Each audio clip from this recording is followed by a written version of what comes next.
Okay, I wanted to show you the finished little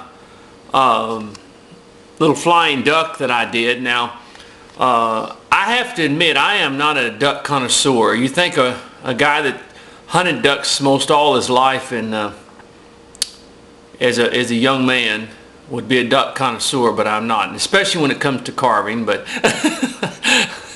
no, a lot of people felt, why didn't you go that way? And I didn't. I went the way of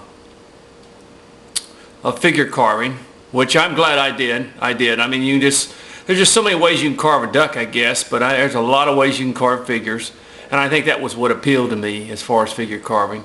But I want to tell you something. They've got some of the most beautiful duck carvers in this country, and they are just, I've been to competitions and they are just the most beautiful work.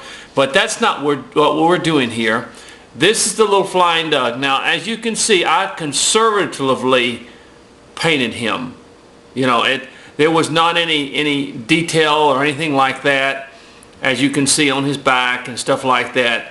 It was just done as a little project to have fun with, and I'm not making excuses, but I'm just saying that, and it turned out all right. It's just that it's not a detailed work of a duck. Now, I've seen some of the wood burning that people have done on ducks, and I'll tell you, I have such respect for people who can do the most beautiful duck carvings around, and decoy carvings and stuff like that, because I've been to competitions and they are just absolutely wonderful.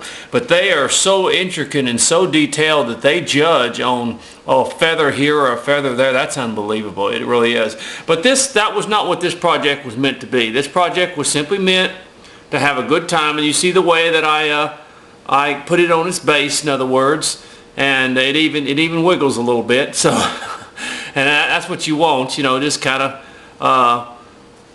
like he's flying. But as I've said, now I'm sure there's a lot of people that can paint a whole lot better than I can, and it turned out all right. It's just not an intricate detail. I could have done some wood burning like I did with the little decoy and stuff. But this is just not my feel right here, is doing ducks. But I think if I would drawn all the feathers out and wood burn them and stuff, it would have looked a whole lot better. But I didn't take that time, and so it came out all right, came out fine, But then that's all that we're looking for here. And like I said, a lot of you are probably a whole lot better painters than I am. My colors are not bright; they're subdued. But as you know, I like things to look antiqued and old. And this one probably looks, doesn't look brand new. But anyway, this is our little flying duck. Be sure and put him on a base that it will hold, because when you put him at that angle, if you put him on too small a base, it's not going to hold it.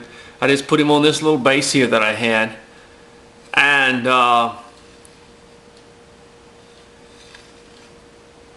there we go. But this is the little flying duck here.